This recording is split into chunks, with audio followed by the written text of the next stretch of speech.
These are the top 5 things you need for your guinea pigs. At number 1, of course, is the cage. I have a wooden cage that you can see right here, but then there is a second and really good option, and that is CNC cages. This stands for grids and coroplast, and because they're modular, they are made to fit any space. If you have not built a cage, this is what I would recommend for you. At number 2 is the food.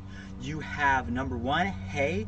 I buy my hay by the bale, and you can either use Timothy hay or orchard hay. And then the second food item is pellets.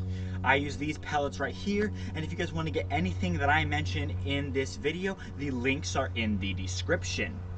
When you pick any food though, you want to make sure it has a high vitamin C content, because guinea pigs cannot produce their own vitamin C.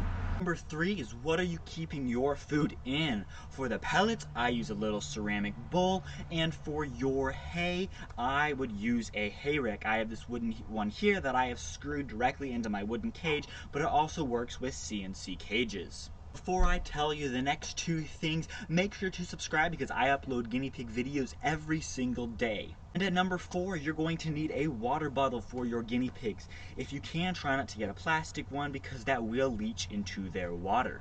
And last but certainly not least is bedding. You have 3 types of bedding here. You have the wood bedding. This is the bedding that I use.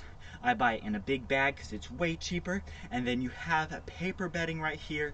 This a lot of times has a lot of dust, and I'm not a huge fan of it. And then lastly, you have fleece. So the 2 good options here are the wood and the fleece. These are the 2 I would use. If you get wood bedding, make sure you get pine that is kiln dried, because that makes sure that there's no moisture and it takes out all of the dust. If you are going to use fleece, then you do have to spot clean every day, which means you have a little vacuum or a broom, and you pick up all of the little poops. And then with the fleece liners, of course, you do have to wash them in your washing machine. Whereas the wood, you don't, you just throw it out, or it is an amazing compost for your garden if you have one of those. Another video, click here and I'll see you next.